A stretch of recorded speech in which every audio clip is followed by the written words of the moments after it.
Ladies and gentlemen, before we get to how Trump just eviscerated the Lincoln Project, they had an ad. It's this anti-Trump, Republican-backed organization. They had this ad that's not only deceptive and misleading, you'll never get a fact check regarding anything duplicitous and disingenuous and false or deceptive or misleading against Trump.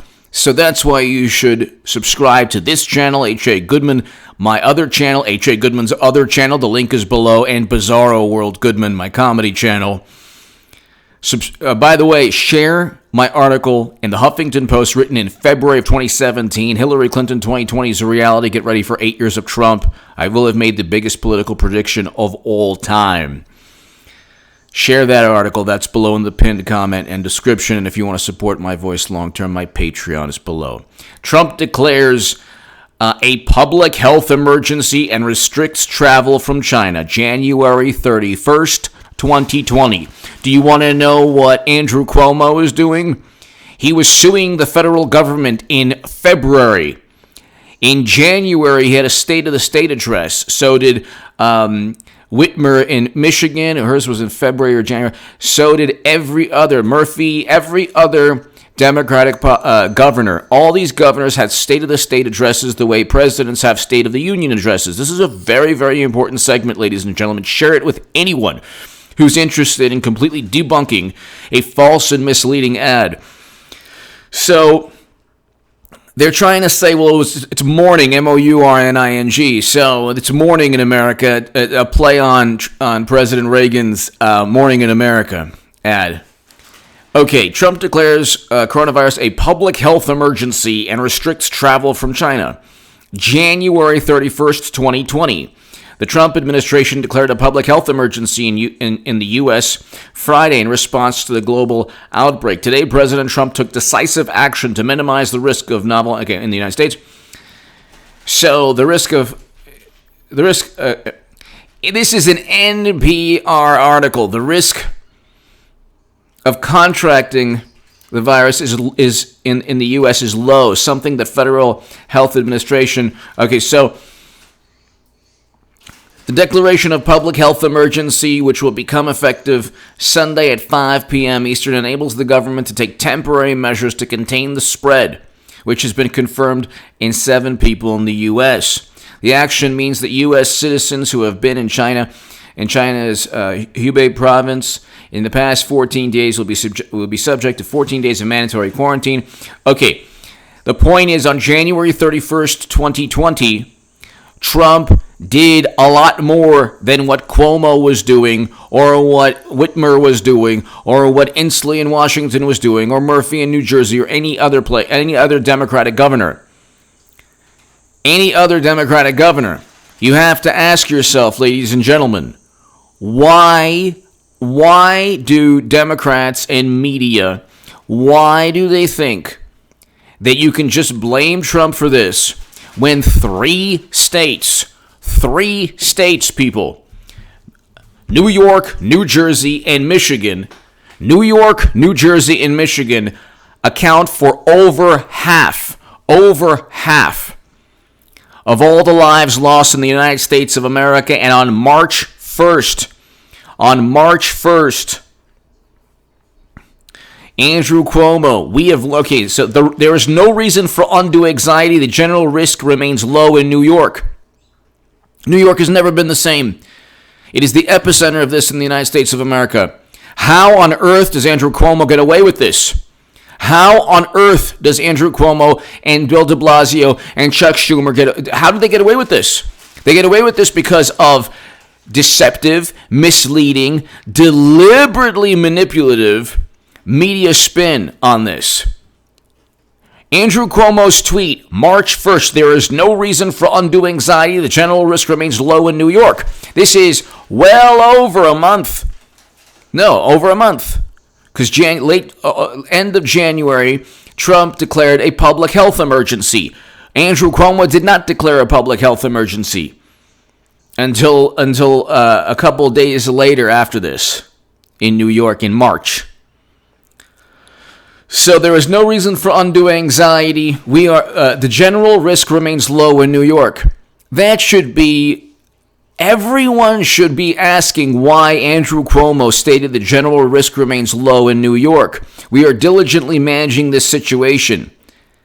Well, if you look at the top states, 7 of the top states that have the most cases and lives lost are run by Democratic governors, but there's a huge drop-off between New York and New Jersey and a huge drop-off between New Jersey and Michigan. All 3 have Democratic governors, and there's a strong Democratic machine in Michigan, and New York and New Jersey are run by Democrats, especially New York with de Blasio and Schumer and Gillibrand, and they have 2 Democratic Party senators.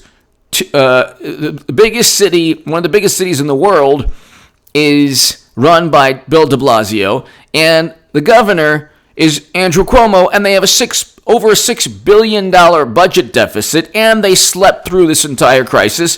Then you have this organization that Trump lashed out on, a group of rhino Republicans who failed badly 12 years ago, then again 8 years ago, and then got badly beaten by me, a political first-timer 4 years ago, have copied, no imagination, the concept of an ad from Ronald Reagan, Mourning in America, doing everything possible to get even for all their many failures. You see, these loser types don't care about the 252 new federal judges, 2 Supreme Court justices, a rebuilt military, protected Second Amendment, biggest ever tax regulation and cuts, and much more. I didn't use any of them because they don't know how to win. And their so-called Lincoln Project is a disgrace to Honest Abe. I don't know what Kellyanne did to her deranged loser of a husband, Moonface, but it must have been really bad. John Weaver lost big for Kasich to me. Crazed Rick Wilson lost for Evan McMullen to me. Steve Schmidt and Reed Galvin lost to John McCain. Lost for John McCain, Romney's campaign manager, lost big to O, and Jennifer Horn got thrown out of the New Hampshire Republican Party. They're all losers, but Abe Lincoln Republican is all smiles. So, look, you're trying to play Trump's... First of all, President Trump is a great president. He did not sleep through this. Andrew Cuomo slept through this. The facts show this. Democrats slept through this. Democrats were impeaching President Trump up until they were trying to get the Senate to remove Trump up until the beginning of February. Then you get factcheck.org. Speaking of his restrictions on travel from China, I had Joe Biden calling me xenophobic. He called me a racist. It's mostly false. Want to know why? Because they split hairs to just defend Biden's tweet. This is at the end of January when Trump restricted travel to China and he called a public health emergency. Biden tweeted, "We are in the midst of a crisis with the coronavirus. We need to lead the way with science, not Donald Trump's record of hysteria, xenophobia, and fear-mongering. He is the worst possible person to lead our country through a global health emergency." No, he's actually the best possible person. Best possible person. Because we need somebody pushing back against the maniacal hysteria and groupthink and rabid, hysterical. It's like, oh, there's the president now.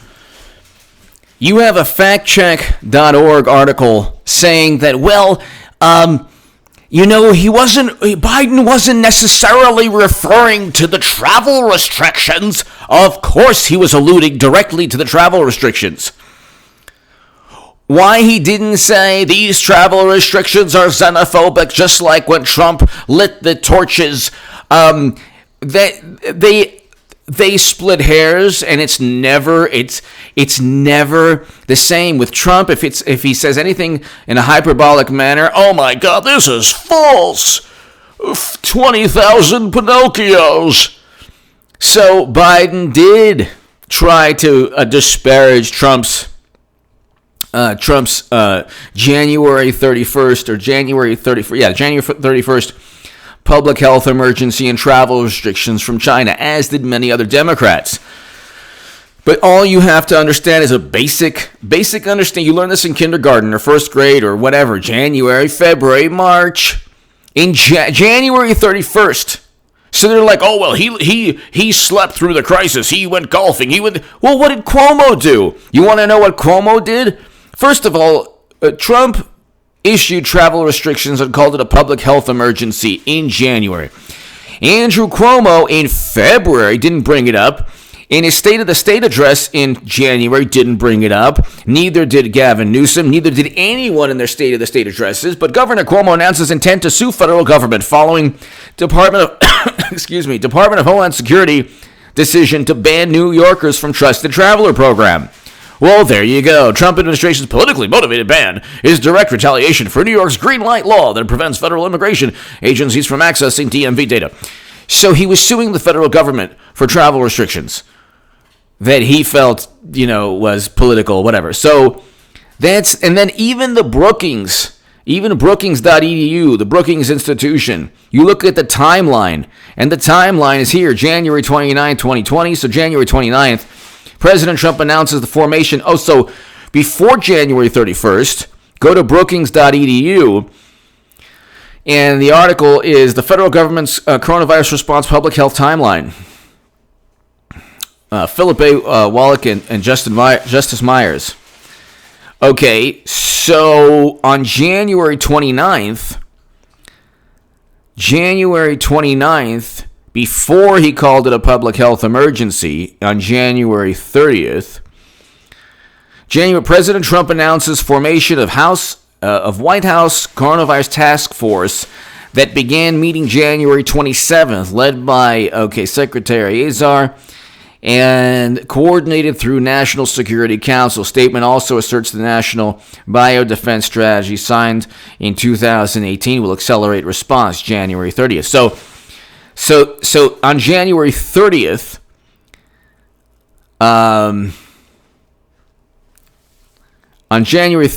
the World Health Organization declares global health emergency. A day before that, Trump had his task force. So you have January 29th, President Trump has his task force. And then January 31st, he issued travel restrictions and declared it a public health emergency. What do Democrats want from Trump? They're the ones who presided over this catastrophe. They're the ones who are trying to impeach him based on the absurd, nonsensical, idiotic notion that he was withholding military assistance to go after Biden, to interfere in the election. So you have the Mourning in America ad. It's completely false, deceptive. The biggest example of fake news you can ever ask for. And Democrats have convinced themselves that all of this is Trump's fault. They are rabid, hysterical. I had the unfortunate experience of debating people I know who are rabid liberal ideologues. And because I used to be liberal myself, but not so much maybe I was at one point an ideologue, but then I realized, wait, this is a cult and it makes no sense. And these arguments can be easily refuted.